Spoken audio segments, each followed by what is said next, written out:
Okay. A very warm greeting to all the attendees present over here. On behalf of the Biology Society, I, Sonali Umanath, extend my hearty welcome to the last session of book discussion on the book, The Curse of the Self, with the author, Professor Mark R. Leary. The Biology Society is a global student community that provides a common platform for all the biology enthusiasts from various sectors. To know more about our society, you can visit our Linktree website. And to join our society, you may fill up the membership form. Along with these links, the YouTube link for the previous session will also be put up in the chat box shortly. Today, we are honored to have among us Professor Mark R. Leary, the author of the book, The Curse of the Self, and many other books. He's a personality psychologist and a professor at Duke University and contributed mainly to the fields of personality and social psychology. During his lifetime, Professor Leary has published 14 books, more than 200 research articles and book chapters, and has been a course mentor on a variety of projects. His research was centered on human self-awareness, self-compassion, self-esteem, and interpersonal conflict. We extend a warm welcome to you, sir. Thank you very much. Thank you so much for inviting me. This is going to be fun. Our moderators for today are Dheeraj and Karen. We will begin with the discussion of Chapter 9 with the author, and then we can have a Q&A session. Without any further delay, I would like to hand it over to our guest of honor, Professor Mark R. Leary and Dheeraj. Good evening all. Hello. Hi, Professor. Hey. Hi. All right, just allow me a moment. I'll just share my screen.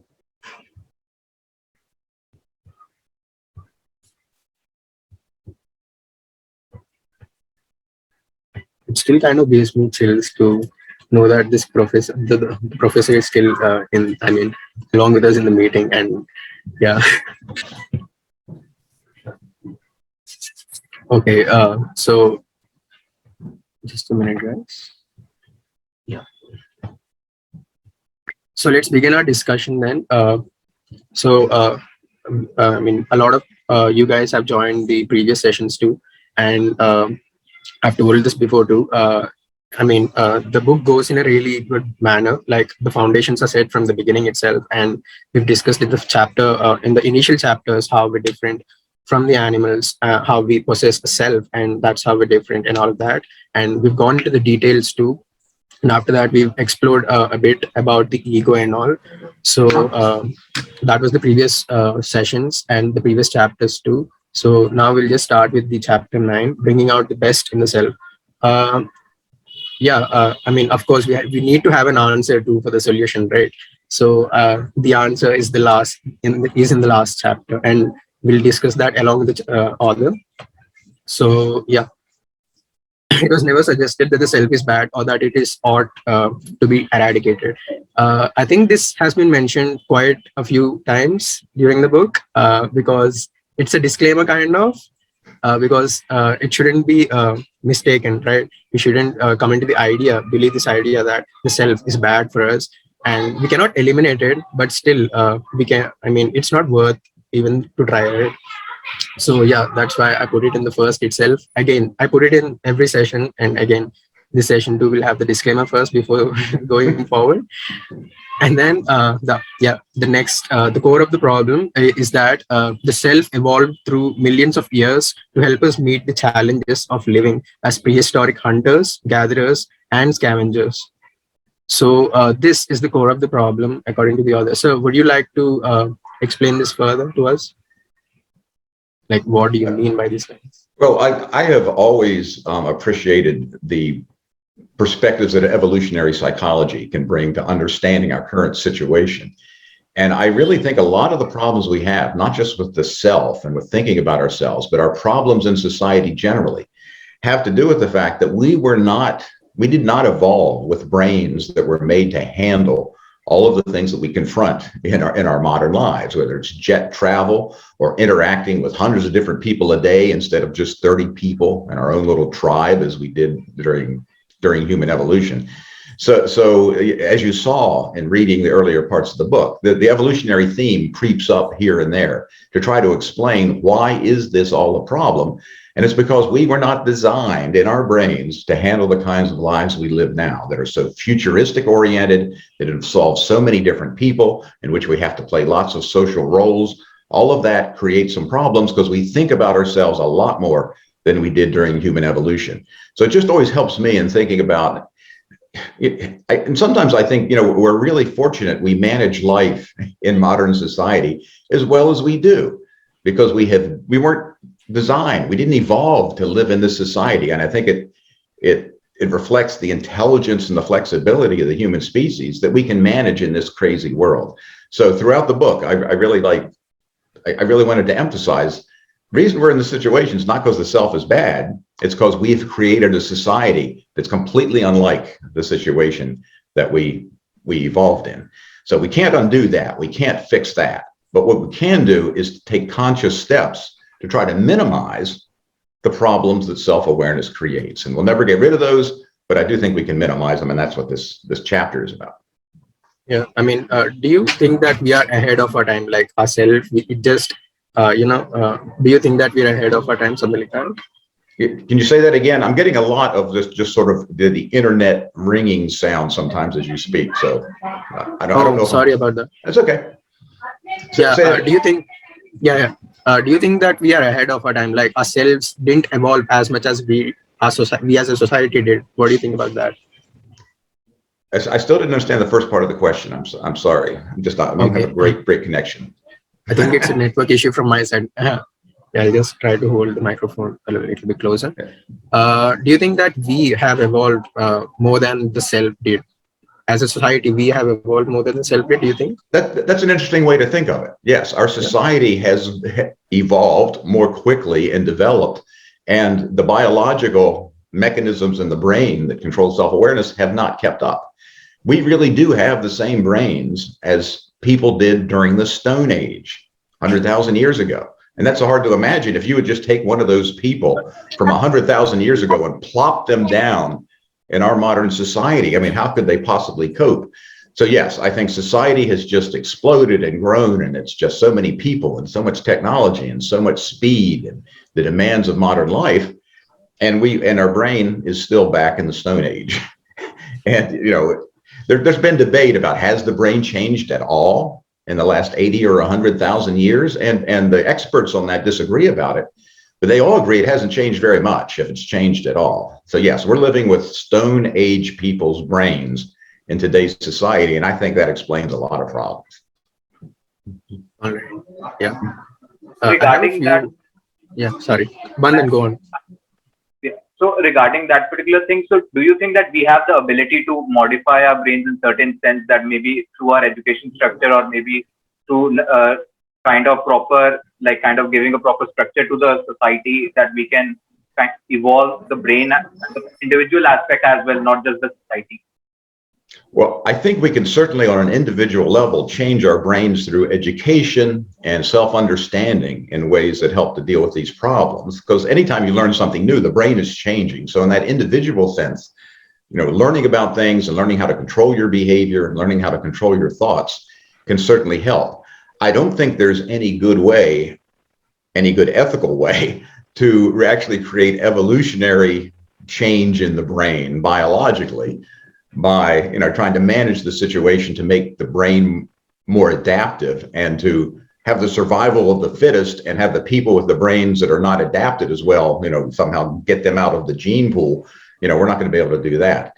But that's sort of what, anytime you're learning anything about how to manage your life better, you're changing your own brain. And so you're going to react better and differently down the road. But on a global scale, I don't think there's anything we can do to the biological characteristics of the brain that's going to help us out here.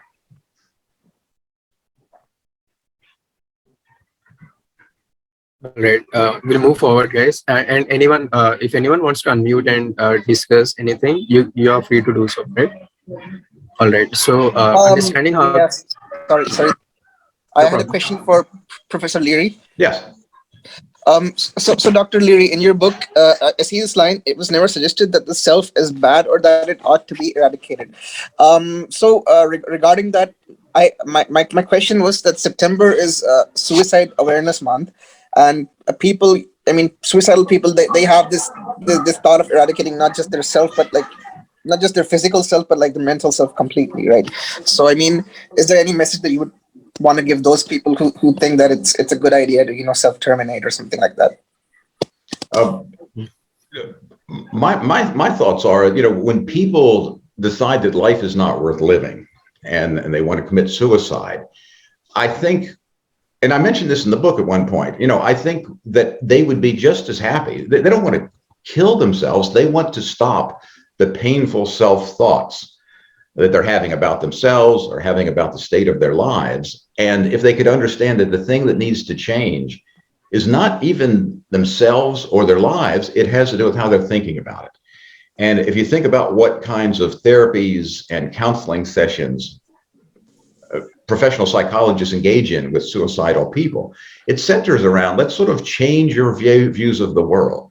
It's not that a suicidal person's views of the world are completely wrong. We all have bad things in our lives. We all have things about ourselves we don't like. We all feel some kind worthless sometimes. All that's perfectly natural. It's just that some people have more trouble managing those negative self-thoughts and turning them off.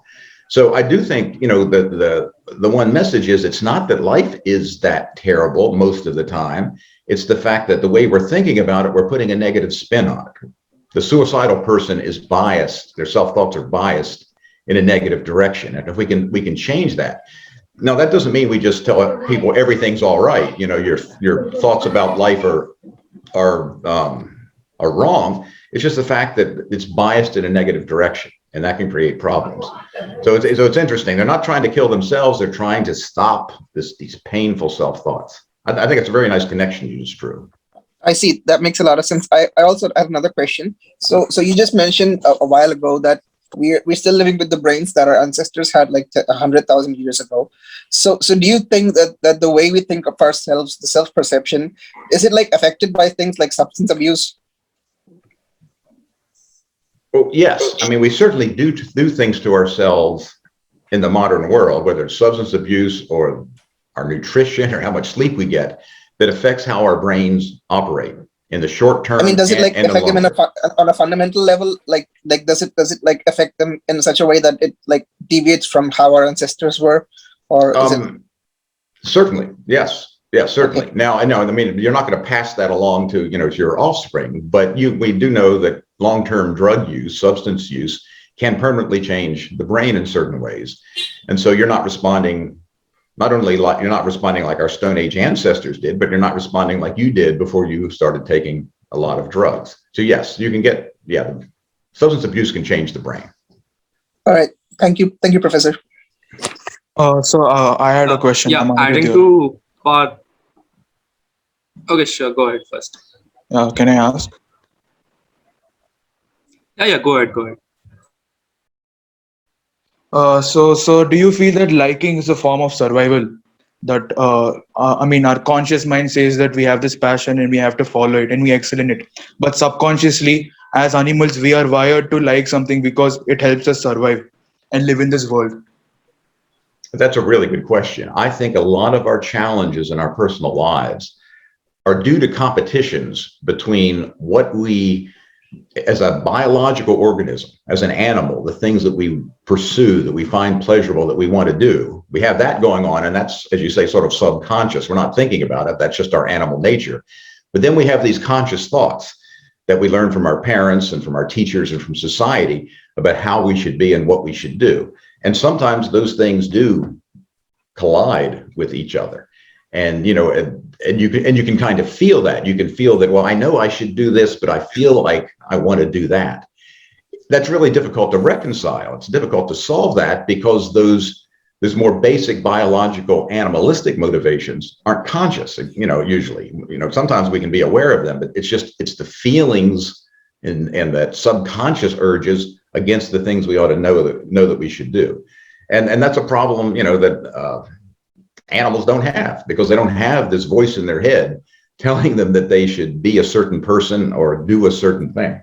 That's a really good question. I can feel that in my own life. Of course, in the morning, you want to stay in bed. You're not ready to get up. You're tired. There's your animal body saying, stay here in your den or your burrow or your nest and sleep. But no, you have to get up and go to school or go to work or whatever. So yeah, those things often come into competition. Yeah, I mean, from your answer, the one thing I could relate to is that is the world very deterministic in its approach, because most of the things we do are reactions to most of the events we experience are very subconscious in nature. So, do you feel that the world is a simulation in some sorts, that for each human being, that it is already written that what he's supposed to do, what he or she's supposed to do, and our emotions or our thoughts don't play much roles in our life. We are born to do what we want to do. To some extent, that's true. The interesting thing, I believe it's hard to know exactly why self-awareness evolved, but one possibility is it evolved to help us override those subconscious, animalistic, selfish urges that we have. That works pretty well much of the time for animals to just do whatever they feel like doing. But sometimes it leads them to do things that are unwise, this is not the thing they ought to do, but their animal nature says, well, yeah, you need to fight this person, or you need to have sex with this person, or you need to steal this food. Our ability to think about ourselves tells us sometimes, yeah, I know you want to steal that food, but that's not a good idea. You better not do that. So I think actually, our capacity for self-awareness allows us a certain amount of control over ourselves. And that was discussed in chapter 8 of the book, when we talked about whatever book it was, chapter it was, where I talk about self-regulation. It's also in chapter 9. That's part of what self-awareness is about, is that I can override my animalistic desires. I'm not prisoner to my animal urges and motivations anymore. I can try to hold them back. You can say, well, yeah, I really want to eat this thing, but I know it's not good for me, so I'm not going to. An animal would never stop. If they want to eat it, they eat it, even if they're overweight. So yeah, I see what you're saying, but I actually think self-awareness is one thing that keeps us from being just completely predetermined. We can make minute by minute judgments based on the situation. So thanks a lot, sir. That answer was really satisfying to hear. Sir, are you on WhatsApp? I would like to like to speak to you regarding certain things I think about on a daily basis, to be in contact with you. Is it possible? You certainly may. Email me, leary@duke.edu, and I'll be glad to answer questions. Sure, sir. Thank you. Thanks a lot. Good questions. I had a question. Yes. It's not mine. It's on behalf of someone else from our team. It's from Mohabbat.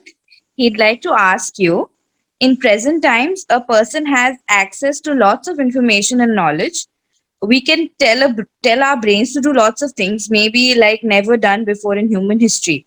Will it be a kind of selection for brain evolution in the longer run, artificial selection? This is what he would like to ask you.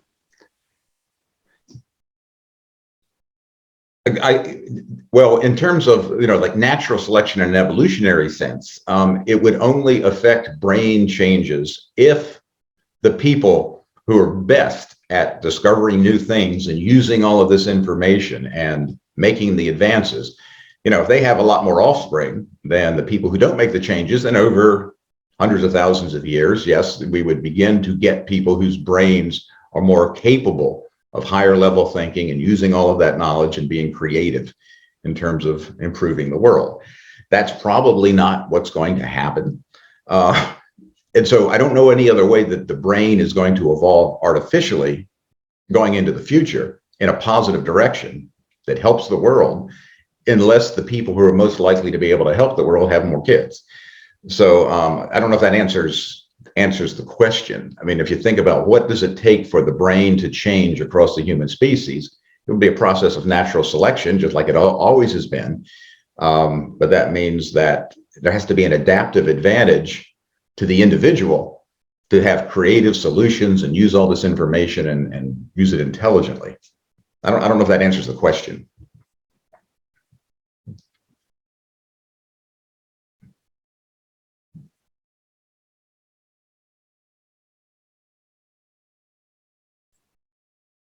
Yeah, there's another question as well. I guess it's from a later part of discussion, but I'll just read out to you. Intuition occurs when people experience a feeling, although that the result from the automatic information processing system. I would like to know, what do you mean by automatic processes, automatic information processing system, specifically in connection with intuition? What was the last word you said? Intuition. Sorry. Yeah. The automatic cognitive psychologists believe that we have two completely different systems for processing information and making decisions. And one of them is non-conscious. You're not deliberately or consciously thinking about it. It's happening automatically below the level of awareness. As I'm talking to you right now, there are words coming out of my mouth that in a very odd way, I'm not even thinking about before I say. And if you think about that, that's kind of crazy. How does somebody talk? When you and I talk to each other, that processing is happening below the level of awareness. It's happening automatically. The ideas and the words are forming, and I'm not thinking about them consciously in advance. Sometimes I'm surprised at what I say. Like, right, that sentence right there, I didn't plan to say that. It's just coming out. It's happening automatically.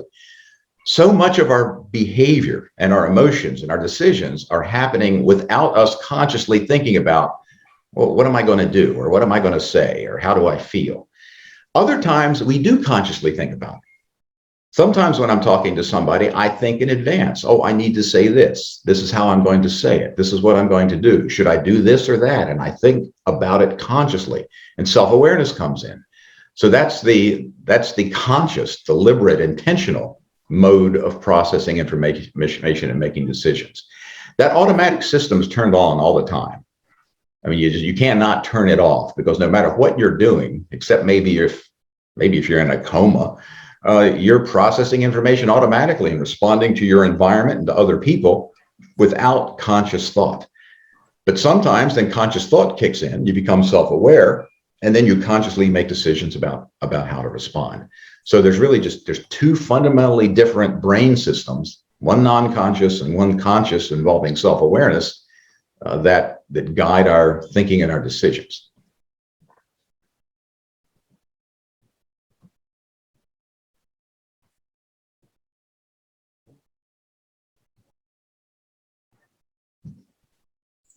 I guess, Dheeraj, you can continue. Alrighty. Also, guys, if you have any questions that aren't exactly related to the discussion, I mean, the topic that we're discussing right now, you can save it for later. We'll have a question and answer session in the end. So, yeah.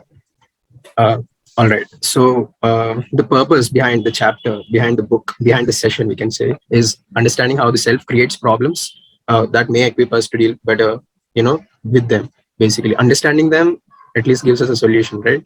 So yeah, the author tells us that we have four basically things that we can inculcate in our lives. Yeah, four solutions. The first one is quieting the self. The second one is fostering ego skepticism. The third one is reducing egotism and ego defensiveness. And the fourth one is optimizing self-control. We'll delve a bit more deeper into each one of these. We'll start with quieting the self. So the point with this quieting the self is it should be understood that people cannot stop thinking simply by trying, because deliberate effort requires self-thought. And trust me, I've done this before. Like every time I think that I'm thinking too much, trying to stop thinking is itself thinking, right? It makes sense, right? So so we have to. It's like you cannot face the problem directly, face on. So maybe getting inside through the back door might help, and something like that is what the author calls meditation. Like I don't know how many of you have tried meditation before. We've discussed about meditation because of the book too in one of the previous sessions. And yeah, would you like to, sir? Would you like to add a few points on this? Quieting the self. Yes. One reason that I wrote this book, it was a combination of my professional interests. As I mentioned at the beginning, my professional research interests have always involved things that involve self-awareness and self-beliefs. And so that's what I was studying. But the reason I became interested in the problems of self-awareness was more of a personal experience.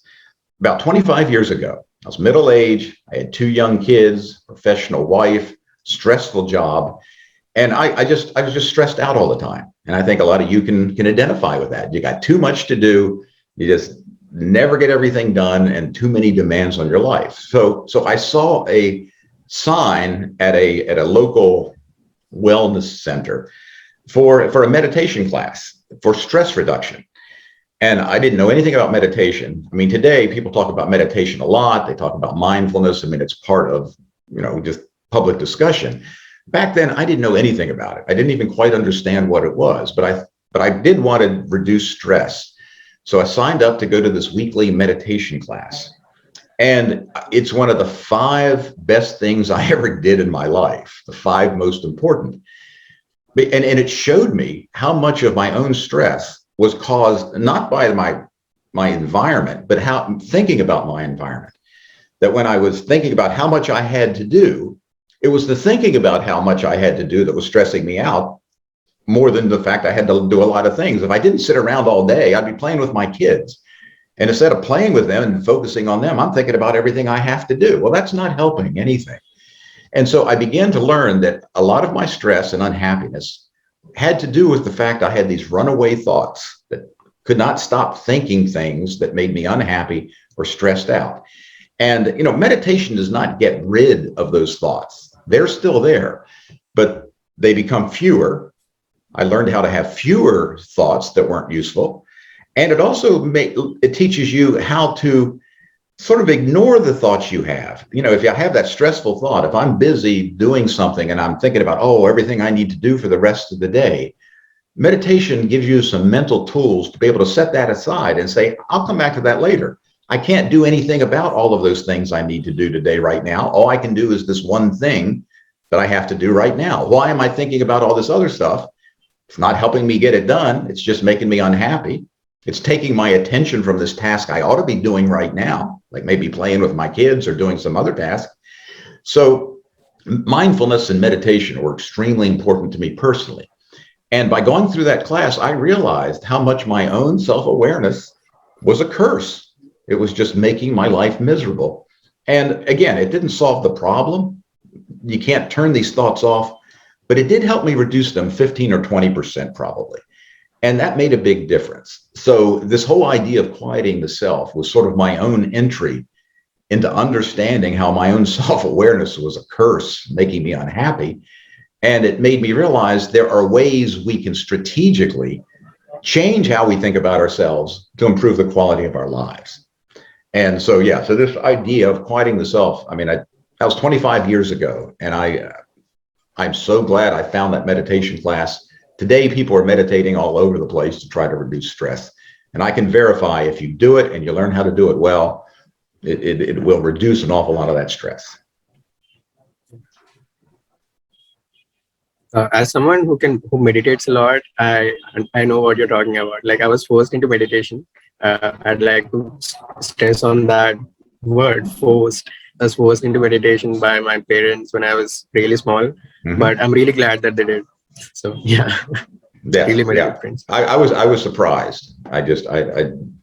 And again, I was surprised how much I'm talking to myself in my own head without even wanting to or knowing it. Yeah. But initially, when you start off meditating, like a lot of thoughts come up, and you won't be able to sit, right? A lot of works come up, like, oh, I have to do this, I have to do that. But it's interesting how I observed that when I'm, let's say that I'm talking to you right now, but something else is running on my mind, like I have an assignment due tomorrow, so I'm thinking about that. Like, it's not the exact example, but yeah, it's something like that. And found that really interesting, though. I don't know why it happens, though, but yeah, it just happens. Well, I think it goes back again to the evolutionary thing. If you think about our hunter-gatherer ancestors, they didn't have that much to think about. I talk about in other places in the book, we're so futuristic oriented. Everything we need to do is in the future. All they needed to do is to find food right now and not get eaten by predators and, have good relationships with people in their clan. And here we're worried about things we have to do tomorrow and the next day and the next day and 6 months from now. And we didn't evolve to think about that kind of stuff so far into the future. Yeah. Would anyone like to share anything? Yeah, I had another question.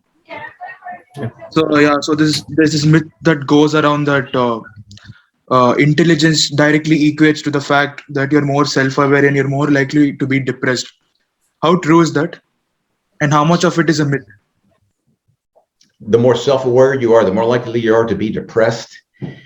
I really think it depends more on the content of your thoughts. I think it is true that people who are depressed think about themselves a lot. They're locked into a cycle of having negative thoughts of various kinds.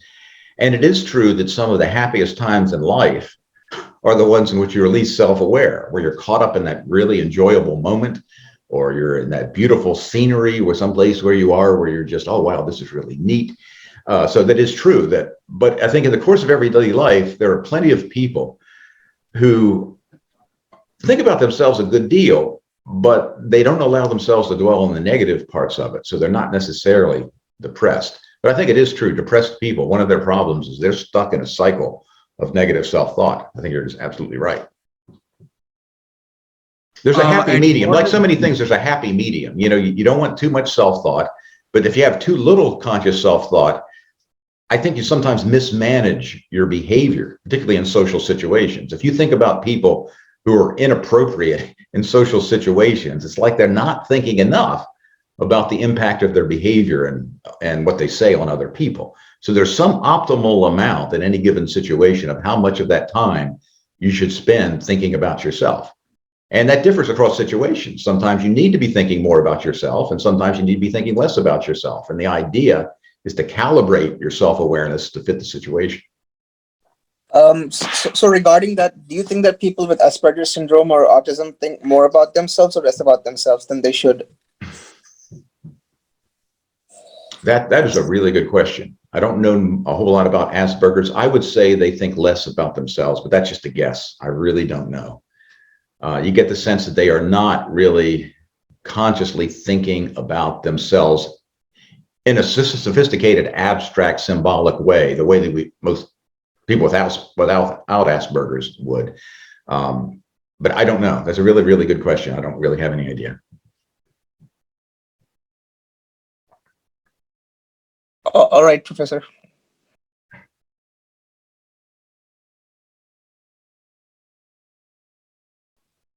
All right.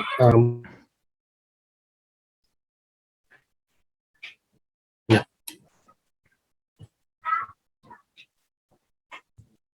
I hope you guys can hear me. You can, yeah, right? we can hear you. All right. Yeah. I keep getting this message that the host is muting. I don't know. All right. Okay. The second solution is fostering ego skepticism.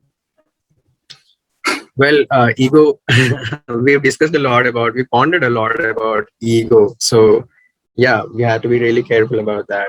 And we've discussed a lot, and everyone is naturally, inherently, and incontrovertibly egocentric. And I think we needn't dwell too much on this point, because looking at ourselves, it's apparent, right, that we are egocentric.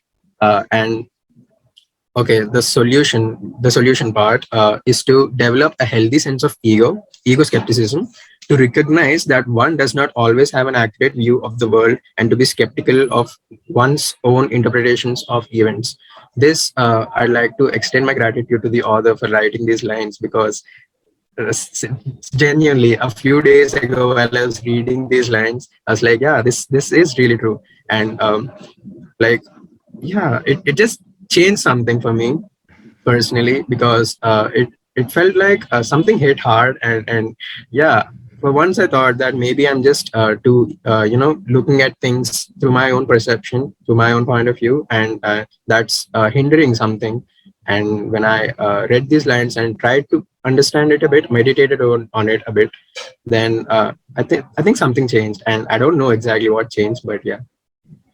Yeah, I mean, as an undergraduate student, it did strike me. I can remember when it happened in a particular course that I was clearly overestimating my understanding of the world, that I was too certain that I was right about things, that it's okay to have all kinds of beliefs, but to believe that all of your beliefs are correct, particularly when they disagree with other people's beliefs about the world, is really egocentric. How can you be right all the time and everybody else, if they disagree with you, is wrong?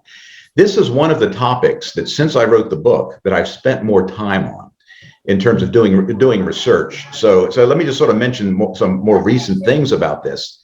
The topic that I've studied the last 5 years or so is what we call intellectual humility, which is a specific type of ego skepticism.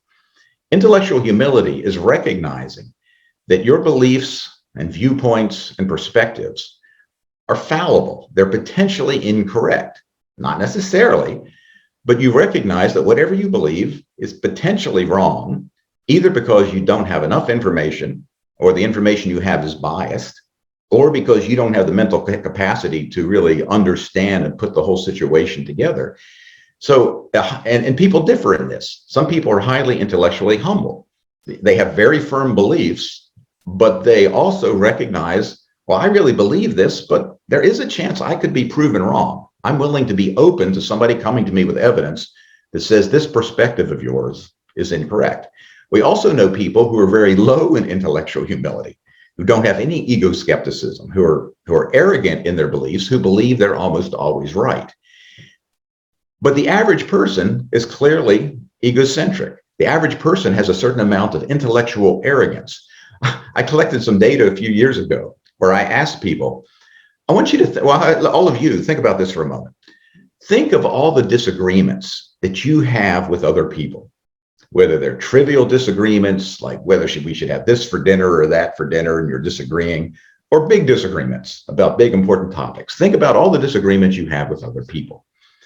And what percentage of those disagreements are you the one who is correct? And what percentage of those disagreements are you the one who's right? Now, if we knew the true answer to that question for all of us here, the average ought to be 50%, right? Because in any disagreement, if somebody's right and somebody's wrong, then on average across all people, each one of us is right on average 50% of the time. Now, it may be true that some of us are correct more than others. Some people do think better than others. So yeah, some of us might be right more than 50% of the time, but that also means that some of us must be right less than 50% of the time. But on average, across all people in disagreements, if you say what percentage of the time are you the one who's correct, the true average, the true mean ought to be 50%. Well, you know from reading the book, that's not the way that this data turned out. It turns out that the average person thinks they are right about 2/3 of the time. Average person in the study said, well, when I disagree with people, I'm the one who's correct 2/3 of the time. Well, that's a good demonstration of egocentrism. It's a good demonstration of low intellectual humility. People are overestimating their level of correctness about their views of the world compared to other people. So we've done studies of this, trying to understand it. We've developed a measure of it because people do differ so much in intellectual humility. And people who are more ego skeptical, who are higher in intellectual humility, process information better. They're more careful about the evidence they use, and they're more open when they get evidence that's contrary to their opinion. They're more open to the possibility of saying, hey, I was wrong. I knew I could have been wrong. And hey, you're right. You showed me that I was wrong about this. So we've done several studies in the last 5 years on this intellectual humility idea, which is a direct extension of this old idea of ego skepticism when I wrote this book 15 years ago. I have a follow-up on that. So regarding this skepticism, we discussed about how two individuals are argumenting with each other. But if we consider self-criticism, so one thing is that like with experience, the person will learn to calibrate that. Okay, so these are at these times I would have to criticize this much. So that is one thing that will come with experience and with time. But like I would like to ask you personally that with all like, since you have been studying this particular subject for decades, so do you still get stuck at times where you are like, okay, so I should go with my natural thoughts that are originating from the brain, or should I, like, how much self-criticism should I do, and like what should be the way forward? I fall into all of these curses just about as much as anybody. So my students often say, you know, you study all this stuff, does this Does this actually make you live a better and happier life? And I say, well, maybe a little bit, but mostly what all this does is it gives me fancy words to explain the things that are wrong with how I think. So I don't know. I think that it has helped me be much more aware of the times in which my self-thoughts are creating problems, either because I'm thinking too much, or I'm thinking things that are too negative, or I'm not being sufficiently ego-skeptical. So I think that learning this has been helpful to me in terms of correcting my natural inclinations to let my self-thoughts take me down the wrong road. Again, it doesn't make it perfect at all. I mean, I mess up on these things all the time, and I can see it in retrospect. But now and then I'll be in a conversation where I realize that I am insisting on a point of view, for example. I'm being intellectually arrogant, when in fact, I don't really know. This is what I think, but I don't have any basis for this. So I will catch myself. And I think that's the value of these ideas, is that you just carry them around with you and let them pop up and pull you in when your self-thoughts, start taking you out of control. But yeah, I don't know. Yeah. I'd like to think, that when you learn these kinds of things, you can then automatically exercise them so that you don't let your self-awareness get you into trouble. But so many of these processes, as we talked about a few minutes ago, are so automatic that you have to be really aware to step in and say, no, I'm going to be ego-skeptical here. Maybe I'm wrong. So does it get better with time? Like, do you feel more convenient to handle these situations better? Yes. Yeah. Practice helps.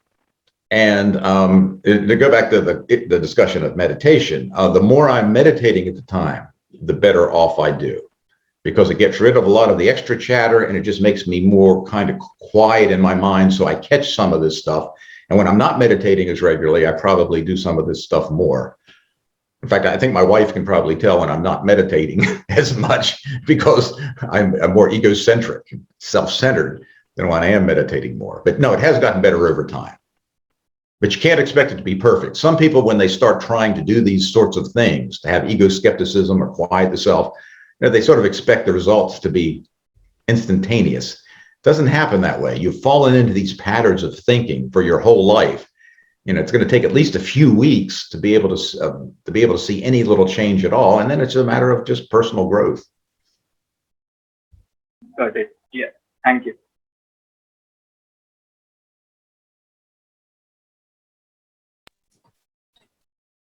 I had a question regarding this. Is it okay to ask right now? Yes. Okay. So I would like to ask you, why do you think the ego exists? If I'm sure it serves a purpose. Is it for our protection? Does it serve some sort of a purpose? And the other question is, I often find myself towing the line between ego skepticism and just really harsh self-criticism. So, there's a difference between taking a step back and acknowledging that I might be wrong, and just constantly believing that I am wrong and that the other person is right. So, yeah.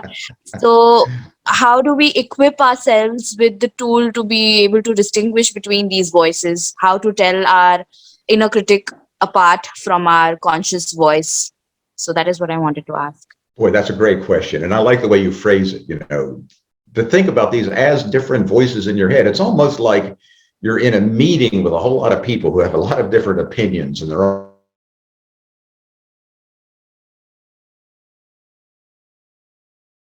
people in this group are saying to you about what you should do. It's almost like you got that kind of group meeting in your own head sometimes. And some of the voices are very negative, and some are optimistic, and some want to do this, some want to do that. And it's hard. It is really hard. And there's no real short answer, except just to be aware that these voices are just bubbling up out of mostly automatic processes. You don't have to listen to any of them. That's one thing I realized from meditation is, all these voices are saying things to me, but I had a student once who used to have a great line. She goes, when she started meditating, she goes, I didn't realize how much my brain talks to me without my permission. And I thought that was a great point. You're not asking your brain for all of this information and all of these voices and all of these ideas and all these thoughts. You're not saying, brain, tell me, hey, can you tell me, am I a good person or a bad person? Am I smart or stupid? What should I do tomorrow? It's just doing this. That's just what the brain does. And it keeps churning out all this stuff. The first thing you need to learn is you don't have to listen to most of it. Just let it go on through. That's one thing meditation teaches. If a thought comes up and it's not useful, let it go. Just because you think it doesn't mean that it's useful, doesn't mean that it's right, doesn't mean that it even needs to be thought. Brains just think. And that was for survival. As you're wandering around out there on the African savanna back during prehistoric times, your brain is analyzing things. Oh, maybe the predators are over here. Where's the food? Oh, be careful where you step. It's talking to you and giving you information to guide you. But it's happening so automatically. You say, well, so what is the ego? I mean, it depends on exactly how you define what ego is. I mean, the purpose of self-awareness is to consciously help guide us so that we're not always responding automatically.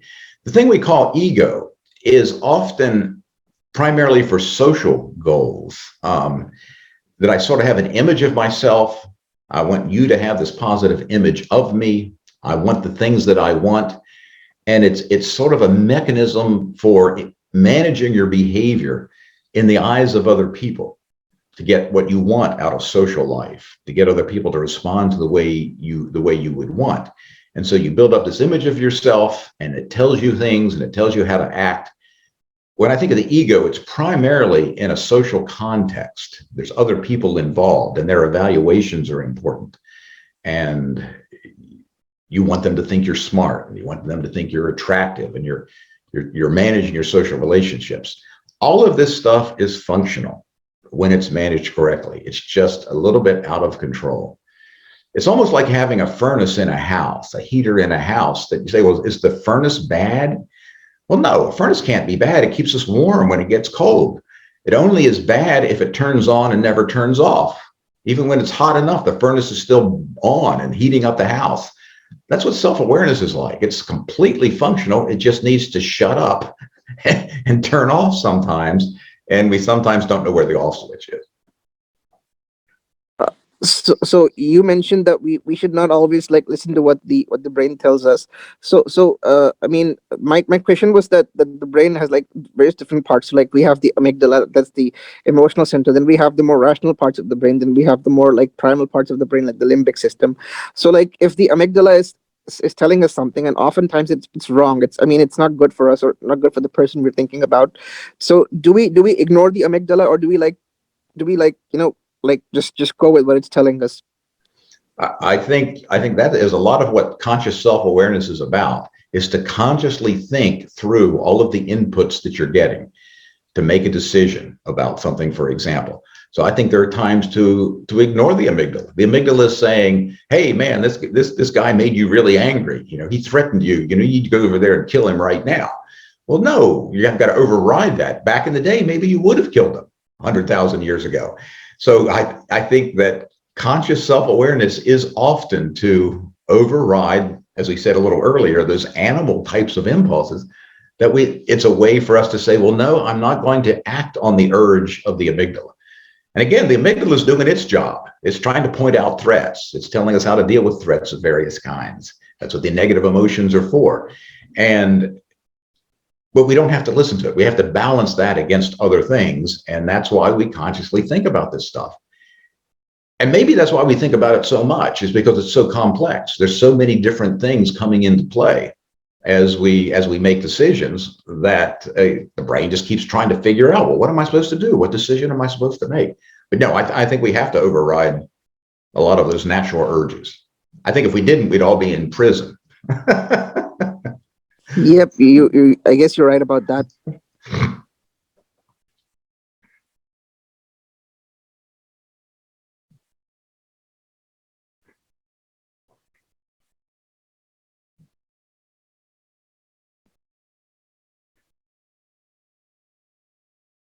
Sorry about that. I love your slides, by the way. These are such great little summaries of the basic ideas here. I think these are great. Oh, thank you, sir. The template idea, the credits go to another person. Karen, shout out to you.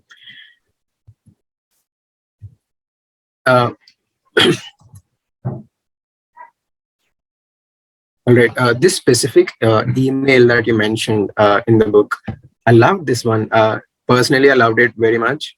Keeping aside the atypical nature of human beings, I thought we should, it just brought up gratitude in me, how much, unique we are and how much, what do you say? We have so much to be grateful about and all of that. That goes a bit off topic, yes, but still, yeah, that was the initial thought that came into my mind when I read this thing. Would anyone like to volunteer to read this out?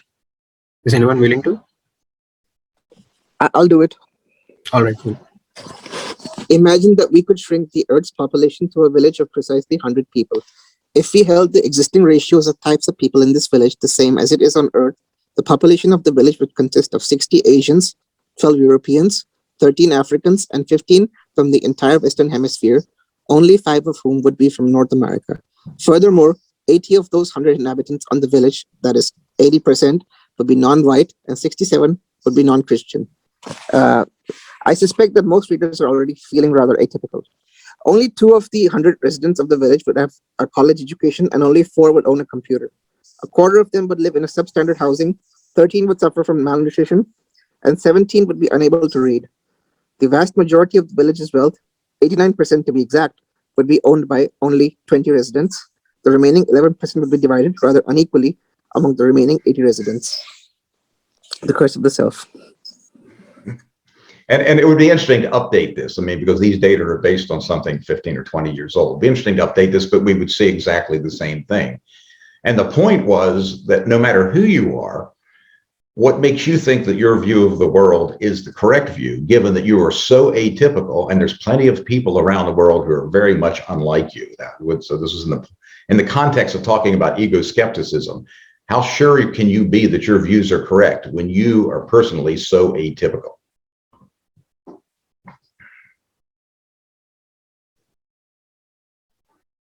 Yeah.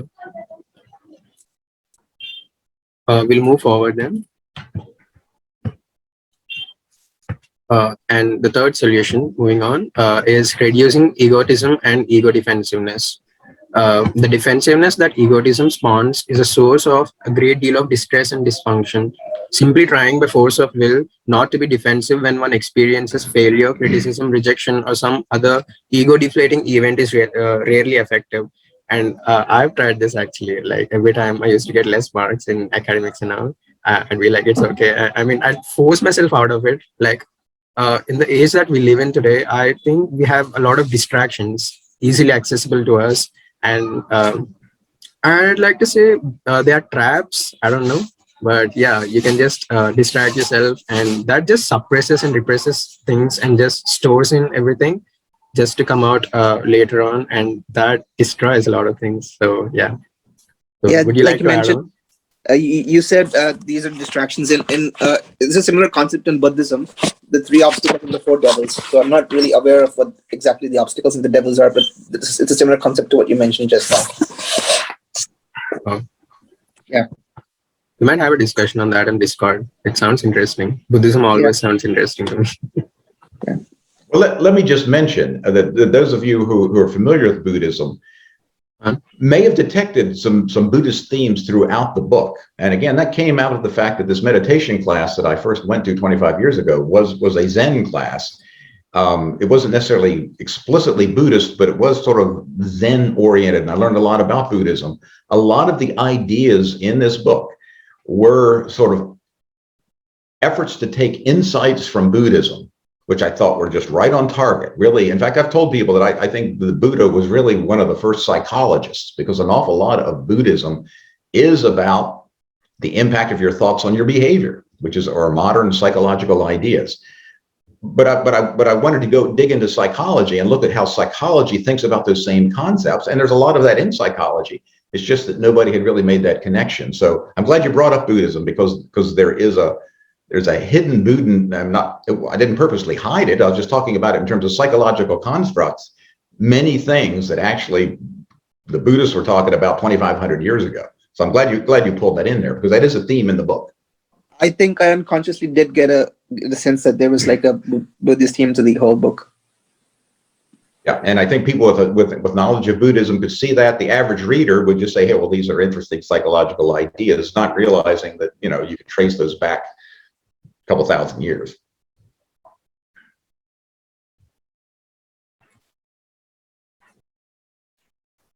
All right, Yeah, you I guys sense continue.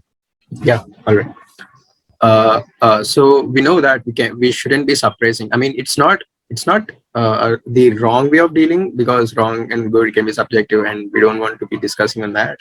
But it's not the best way, rather, to deal with things like suppression. I mean, so what is the answer, if you may ask, is self-compassion, because it reduces egotism and it lowers the degree to which events threaten the ego. And anyone who has studied even a bit of evolutionary psychology will understand this line pretty clearly. Threaten the ego, especially. So, would you like to say a few words on this, sir? Well, the self-compassion idea, we've also done quite a bit of research on that. It's clear. One of the earlier questions talked about, the negative voices, in our heads beating us up, and how self-critical we can often be. And that goes in with defensiveness. I mean, we all have bad things happen. We all fail. We don't do well. We're criticized. We're rejected. And those are painful experiences for good reasons. They can affect our lives in many ways. But we add an extra layer on top of the fact that failure has implications, or that rejection has implications.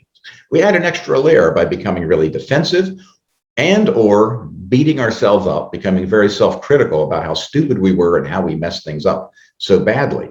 So I mean, there are real problems in life. Failures and rejections and criticisms can have implications for school and relationships and jobs, but why pile a whole bunch of more stuff on it? But we all do that.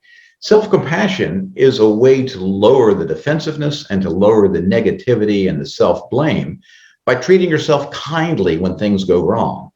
When you make mistakes, when you fail, when you're rejected, or maybe even just when tragedy occurs, let's sort of lower the temperature by being nice to ourselves. The way we would be nice to a friend or a family member or a loved one. When something bad happened to them, you wouldn't beat them up and scream at them and tell them how stupid they were and they were going to be a loser and a failure. But we do that to ourselves in our own heads sometimes. So, and self-compassion. Well, my parents actually do that to me. The thing Yeah. that we won't do, my parents actually do that to me. Yes, and you know that it really doesn't work. It just kind of makes you feel worse. It doesn't really make you behave any better, right? Yeah. It would be nice if they say, "Oh, I'm so sorry, you did badly. Let's see if we can make you better in the future." Of course, we all want you to do well, and we'll try to help you with that. Yeah, all of our parents have sometimes done that to us, but we don't want to be the mean parent and the critical parent in our own head. And I found this helpful. I mean, and I beat myself up too when I mess things up. But to try to exercise self-compassion, self-kindness. And it's not letting yourself off the hook. It's not saying this bad thing that happened is okay. It's not saying don't worry about it at all. It's just saying it's part of life. It's part of the human condition to have bad things happen, to fail, to be rejected, to be criticized, to mess things up. Don't take it personally. Just work through it and do the best you can. So again, some people say self-compassion is bad because it says, hey, you did something bad, don't worry about it, just feel good. No, that's not what it is. It's, yeah, that bad thing happened. I hope you don't do that again. Let's figure out how you can not fail the next time, or let's see what you did wrong in this relationship that led you to be rejected. And it's very beneficial. It says don't unnecessarily create more suffering for yourself. There's enough suffering in the problems of life. Don't add to it by being negative to yourself. And self-compassion, it correlates with every index of psychological well-being that we have studied. And we've done probably a dozen research studies on self-compassion. Self-compassionate people are less depressed, they're less anxious, they're more motivated in school when they do badly. If you're self-compassionate, you actually are more motivated, because it's not motivating to do things and then fail and then beat yourself up because there's a negative consequence involved. They have less stress. People higher in self-compassion have less stress. They're happier with their decisions. They don't beat themselves up for bad decisions. They just say, well, that was a bad decision. I'm not going to do that again. And they let it go. They don't keep on dredging it up and replaying the bad stuff. So I recommend thinking about self-compassion in terms of there's no reason to be too negative. It's okay to feel bad about yourself when you do bad things. The question is, how bad do you need to feel about yourself? Or if you're a parent, think about your parents.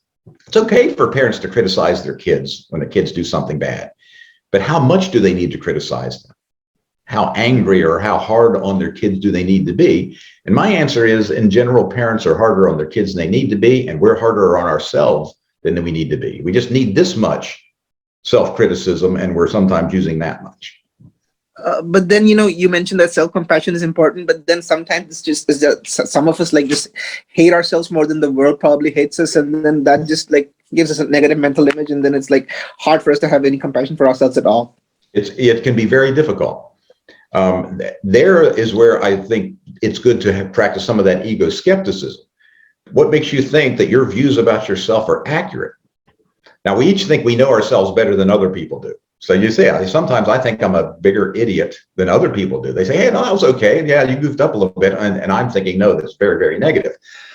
But what says that my view and my interpretation of the situation is the one that's correct?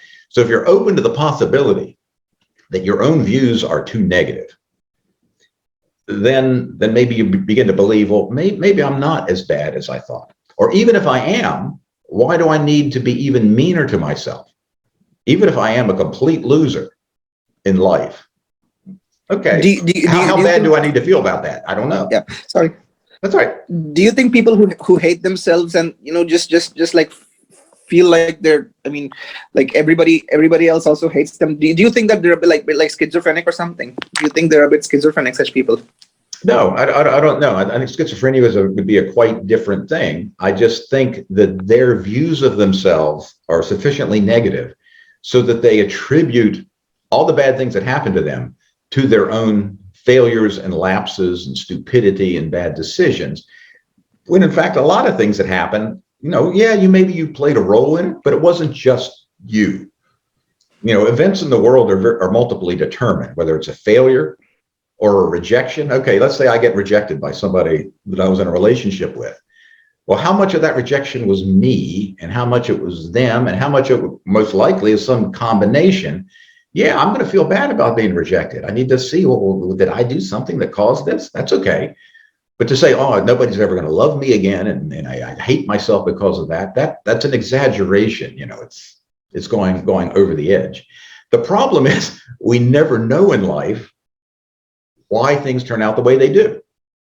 I never know for sure. Why was I rejected? Or why did I do badly on this exam? Well, part of it was maybe I didn't study quite enough, or maybe the exam was unfair. Or maybe it was the fact I haven't been sleeping well lately, or I'm preoccupied. Who knows why? But for some reason, people low in self-compassion assume it's all them. It's all their fault. And that's almost never the case. So I think the most important point of the self-compassion idea is at least to think carefully about the accuracy of your interpretation of what happens to you.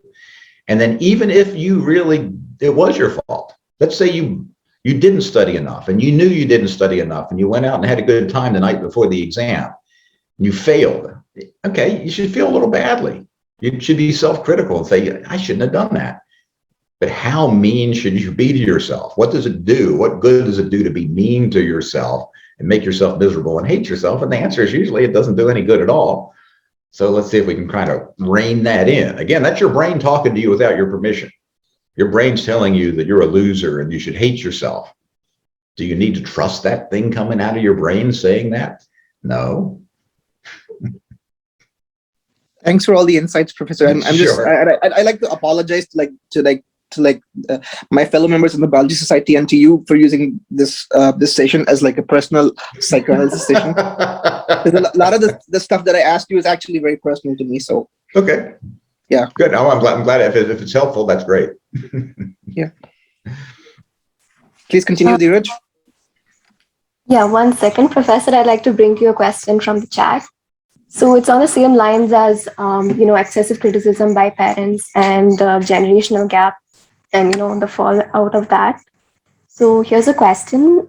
Gen Z and millennials, especially in an Indian society, are being faced with certain issues, which is not the same as the previous generation. So the previous generation had a survival instinct, but the current generation, they have an instinct of living a quality life by exploring many different career paths. So basically, the previous generation, they took more practical approaches to life. They chose like jobs that paid the bills, but the current generation, it's like they want to follow their passion and such. So the conflict between the generations put the current generation in a kind of mental pressure. And sometimes parents say, hey, I am not proud of you, which results in self doubts of the individual. So is there any way we can put an end to this conflict so that, we can find a middle ground between both the generations? Boy, that's such a great question.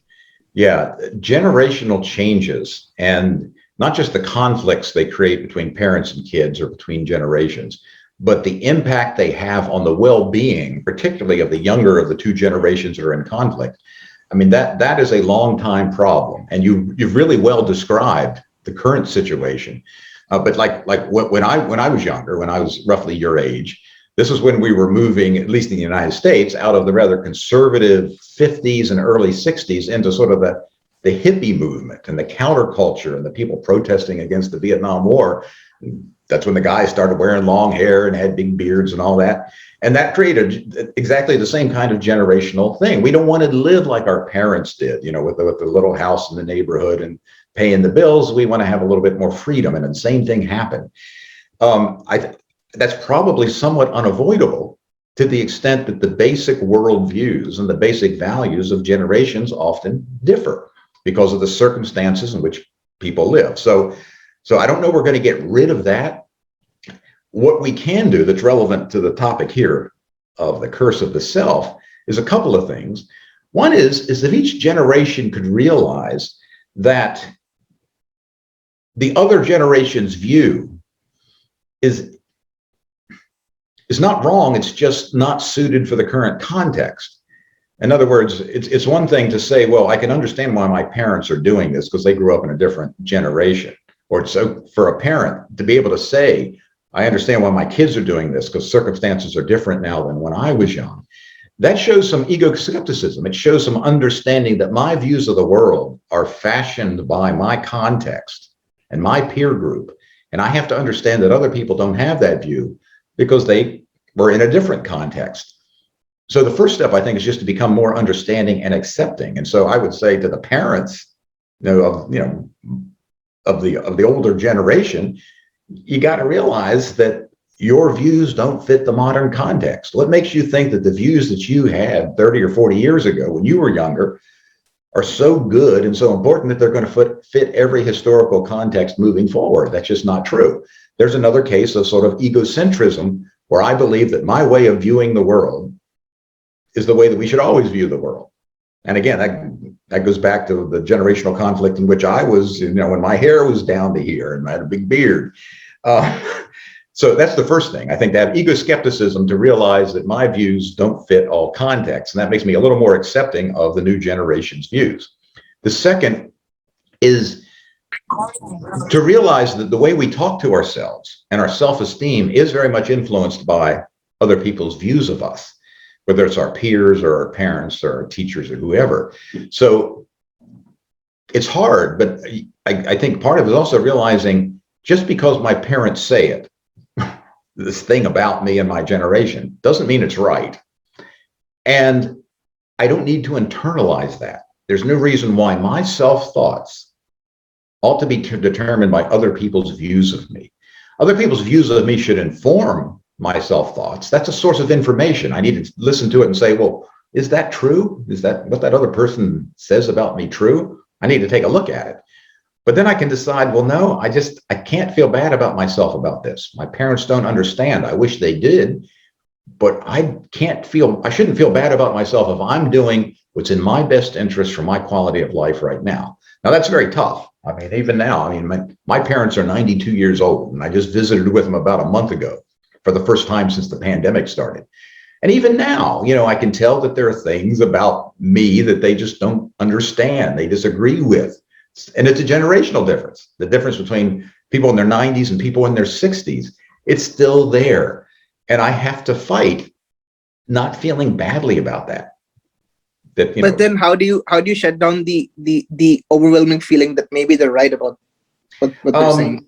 Well, I think you shut it down the way you shut down the overwhelming feeling that they might be wrong, if that's what you think. And that is to sort of hold it, say, I have to do what's good for me. I understand why they're saying what they're saying. I understand why they think that view's right. It makes a lot of sense given how they grew up. I understand. They don't have the perspective to understand the situation I'm in. They just literally are. Their egocentrism prevents them from seeing the way I need to see the world to get by. And so in a sense, that kind of forgives them for their view. They can't change it. There's no way they haven't lived the younger person's experience to understand the way they should look at the world to have a high quality life. They look at the world the way they had to look at it to have a high quality life 30 years ago. So yeah, I mean, if you fall into the trap of saying, well, because they disapprove and they're not proud of me, they're right. Well, that's probably as incorrect as saying they disapprove of me, so they're wrong, because there's certain things your parents might disapprove of that you do, then they are right. So I think here's where you get the intellectual humility idea, is here's what I believe I need to do for my life. And I firmly believe this, and I'm going to pursue this. I could be wrong, but somebody's going to have to present me with really good evidence that I'm wrong. And if I'm wrong, I'll change my view about myself and my values. But best I can tell, talking to everybody else that I know who's in the same situation I am, this is the way that I want to do things. And that's tough. I mean, those intergenerational things with the parents, those are tough, and they can mess up your self-talk. If you think about people's views of themselves and how they talk to themselves throughout their whole lives, it's often a function of stuff that happened when they were 3 and 4 and 5 years old. The messages they got are responsible for these new voices in their head. So I don't have a really good answer. That was a long answer that actually didn't give you any good advice, except to acknowledge it's a genuine problem and to think consciously about how do I manage my own thoughts about that problem and about the impact of what my parents say on me is really the first step. But it's a genuine problem, and there's not an easy solution. I suppose it's like it's much more prevalent in countries like India's because parents usually they're worried about what society would say about their kids. I mean, they're worried about what other people would say, but they're not like genuinely concerned about their kids' happiness. I mean, they might be, but it's like they view it against a lens of morality or what is like ethical or what is not objectively moral, but like what they think is right. Yes, yeah, and that happens in every culture. Cultures certainly differ in the degree to which that happens, but yes, the parents think they're doing the best thing. Yes, and the parents feel under social pressure to do this thing too. It's stressful for the parents to see their kid going off on a path the parents think is wrong, even if everybody's doing it. So again, I just think to be able to try to understand everybody's views are egocentric. The parents are egocentric, we're egocentric, and we just had to take that all into account and try to figure out the best thing for us. But it's tough. I mean, there's not an easy solution. Good question, though. Thank you so much for those insights, Professor. Like, I mean, it's really helpful. I mean, this session has been like really helpful for me personally. Good. Yeah, I agree. Like, I've been listening this whole time and I haven't really added any inputs, but the last piece of advice, you told us that it wasn't really comprehensive, but it definitely was. And like, oh my God, it's a lot to learn. And it really like opened up many little like boxes in my head. And I'm like, hey, I can approach the problems in a different way now. Thank you so much. You're welcome. And I think some of these ideas that are in the book, and particularly in this last chapter, they're simple ideas, but if you can begin to apply them to lots of different contexts. And so, we talk about ego skepticism, and you don't realize at first, well, yeah, I can apply that to some extent in my conflicts with other people, including my parents. So I had the same reaction the last speaker just did, as I learned this stuff. Oh my God, why didn't I ever think of this before?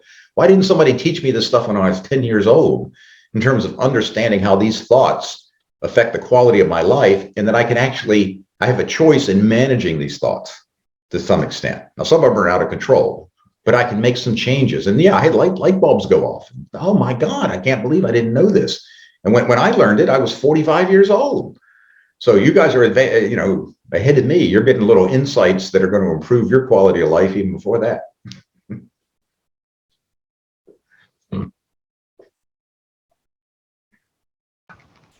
Sir, I had a question here. Okay. How would you define reality? Define reality? That's a hard question. Reality is the way things are. We never ever see reality as it really is. We're always filtering our perceptions, and that's the problem. Filtering our perceptions through our beliefs and our experiences and our animalistic impulses. And that's why we have so many disagreements about what things are like and how we should behave, is because, yeah, I mean, I believe there's a real reality out there, but I don't think any of us have access to it. We all see little pieces of it through the filters of our own preconceptions and experiences. I don't know if that answers. Yeah. So. Yeah, sir. I mean, that is in some way accurate, but I was thinking about a way that how reality can be a lie. I was thinking about how there are certain lies which a set of people follow. Now that becomes a reality for them. Yes. Now, if my own reality is a lie to me, which is a delusion to them. So in order to change my reality, they force these lies down my throat. So in that way, reality is very subjective. It is just a set of lies. Now these Yes. set of lies become the truth when a group of people follow it.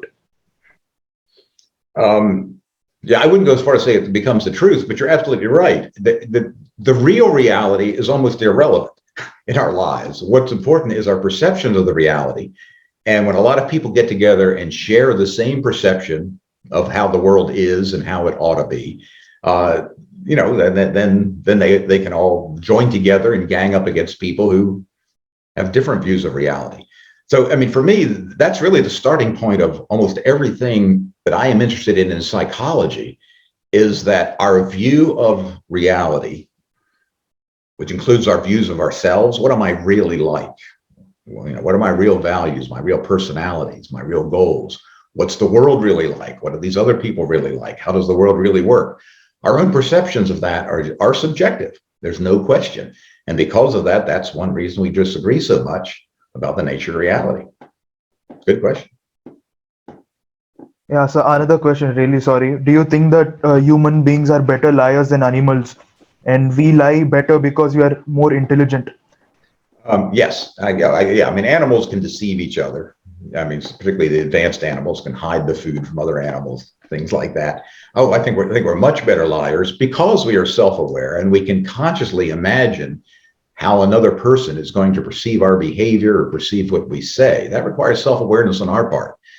And so, yes, I think self-awareness allows us to be better liars about more things. Yeah. And we have more ways to lie. We can do it verbally, we can do it behaviorally, we can do it non-verbally. Yeah, no, I think that's a good question. Yes. Yes, sir. Thank you. All right, let's move forward now. All right, the last solution, optimizing self-control. This has to be the hardest thing, right? So pragmatically, the greatest benefit of possessing a self is that it permits people to exert deliberate control over their thoughts, feelings, and actions. Exerting self-control by practicing self-quieting, fostering ego skepticism, and lowering ego defensiveness in advance will do far more good than trying to exert willpower over after situations get out of hand. We must be careful not to feed the self as we try to change or control it.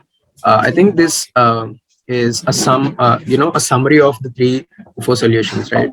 At least I felt it that way when I was reading it. So what do you think? The concept of self-control or self-regulation is certainly a lot bigger than simply self-quieting and lowering ego skepticism and lowering ego defensiveness. So this is simply an effort to say that we do, in order to apply all of this stuff, we do need to exercise some conscious, deliberate control over the way that we think about ourselves, how much we think, and the content of our thoughts.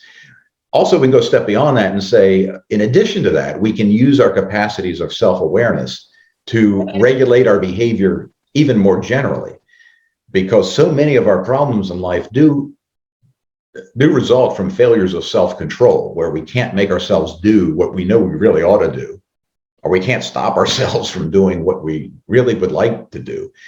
And a lot of my colleagues, at my university, a lot of what they study has to do with self-control and self-regulation. How do we control ourselves better, both our thoughts and our behavior? And sometimes we're really good at that. We can make ourselves get up in the morning when you really don't want to. But sometimes we're really, really bad at that. We know we should do something and we don't, or we know we shouldn't do something and we do. And the question is, how do we optimize and maximize self-control? I think it's a real important issue for quality of life. And I didn't want to go into self-control in general in this book much because that sort of went beyond the theme. So I just wanted to focus here on the fact you really do need to learn how to manage and control some of your own thoughts if you want to have a high quality life.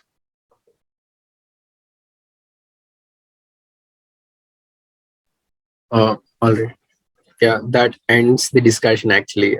So I'll hand over the panel to Sonali. She can take it. And thank you so much, sir. Hey, I might not get great slides and great questions. I think that was a great way to do this. The way that you marched through the basic points and open up the discussion. That was a really nice way to do this.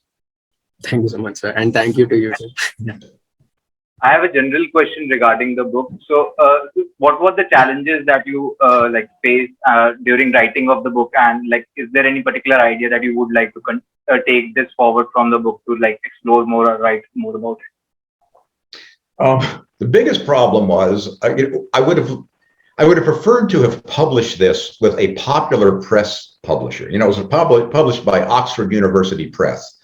And so it was sort of one of those crossover books that psychologists could read it, and it was written at a reasonably high level, or other professionals, biologists, but it was also accessible to the educated lay reader. And so it was a nice crossover. My initial idea was to have it be sort of more popular press book, with more examples and things. The problem was publishers didn't like it. They thought it was too negative. They didn't like the idea it was focusing on the negativity of the self, and they suggested all kinds of changes. And I just like the idea that I want to talk about the problems created by self-awareness. And they just thought they weren't going to be able to sell many copies if it was all just about how messed up we are in our own minds when we think about ourselves. So that's one thing I would have liked. It actually was not difficult. I mean, it took some time. I had a sabbatical that year, or that semester. I wasn't teaching, so I had time to get some writing done. But it actually flowed out pretty nicely, and I was pleased by that.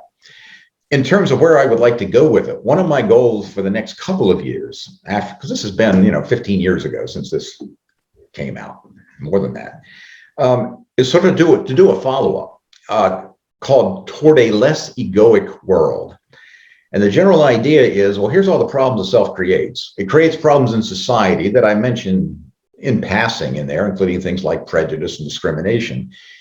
Question is, how could we nudge society through changes in norms and education, and I don't even know quite what could we do to create a world in which people's self-awareness was less of a problem, in which there was less ego involvement, ego defensiveness, egocentrism.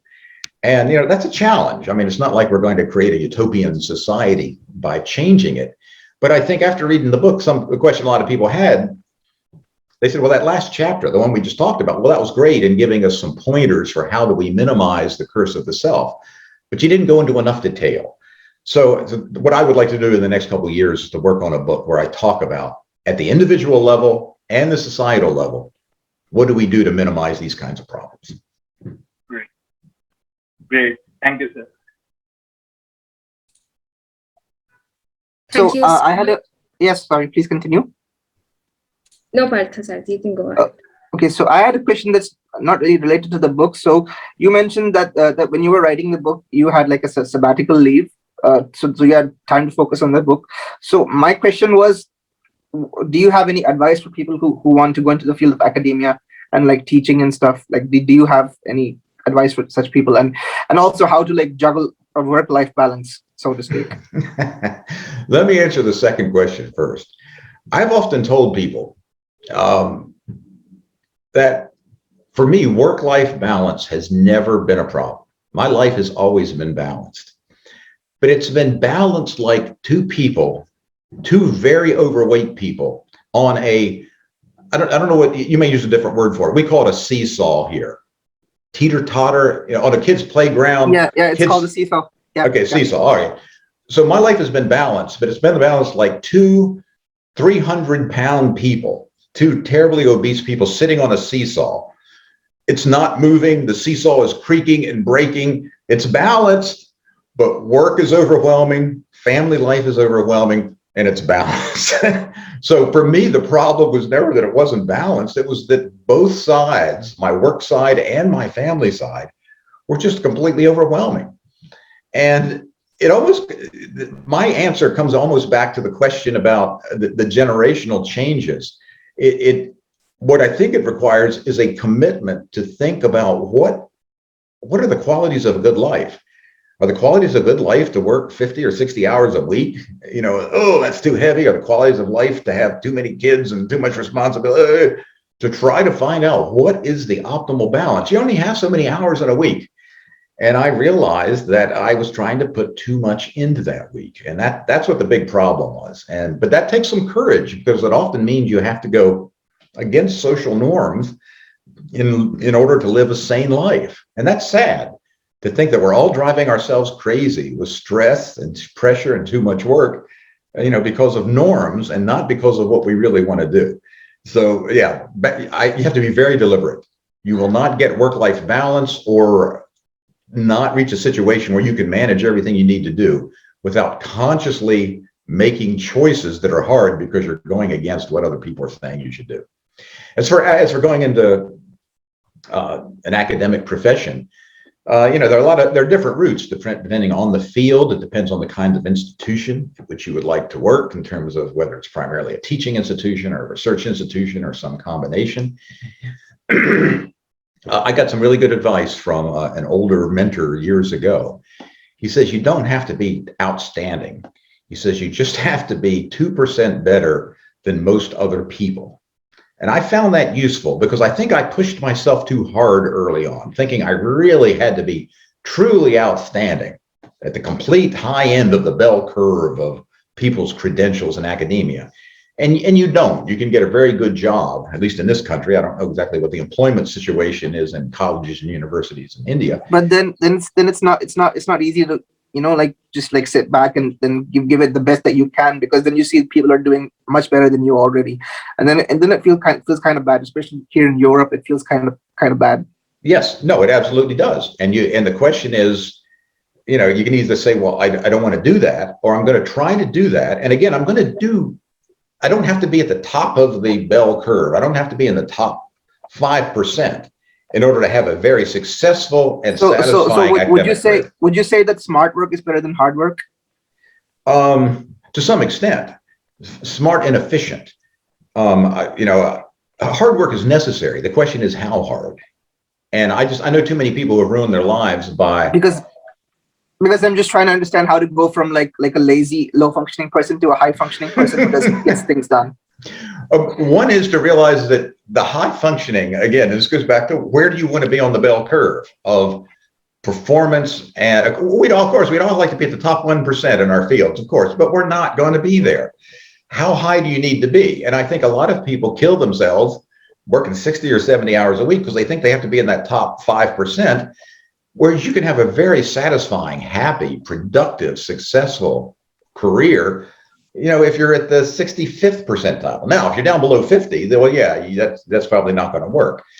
So I just found it beneficial. This guy's advice told me, you know, you don't have to kill yourself. You do have to work hard. You want to work smart. You want to work efficiently. And I feel like I probably excelled at efficiency as much as anything else. I don't know if I'm any smarter or worked any harder. I just got things done pretty quickly. And so that was beneficial. Yeah, but so if you're saying I'm not working hard enough, I'm really kind of lazy and I'm not working hard enough, it's really imposing to say, well, I have to work hard enough to get to the top 5%. Say, well, I'm never going to get there. I'm not even going to try. But to say, well, I'm going to move from being the 40th percentile in terms of productivity and hard work to get myself to the 65th or 70th percentile, well, that sounds doable. And that's going to be enough to have a happy, successful career. Now, some people are never going to be happy unless they're really tip top of their fields, but a lot of that's out of your control. It depends on job availability and that sort of thing. So I think some realism is important. And again, it comes back to the curse of the self. It comes back to how are you thinking about yourself in the context of your occupational goals, and make sure that it's realistic. Yeah, sorry. That's okay. I think for me personally, it really bothers me that while I was in India, I was kind of the underdog. I didn't perform as well as I could. And now that I'm in Europe, it's just like my last chance to do the best that I can. And I just feel that I'm not putting in the effort that I should be putting in, and it just makes me like so depressed and stuff. Yeah, I mean, that's tough. I mean, because a lot of that effort is not pleasant. There's often much more pleasurable things in life to do than just to work hard.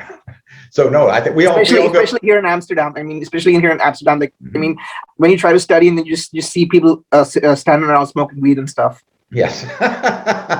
Yeah. Well, and every I'm professional sorry I to cut you know. off, Parth, but there's a really beautiful question from one of our members, Gayatri. She'd like to ask, how does self-awareness work in people with multiple personality disorder?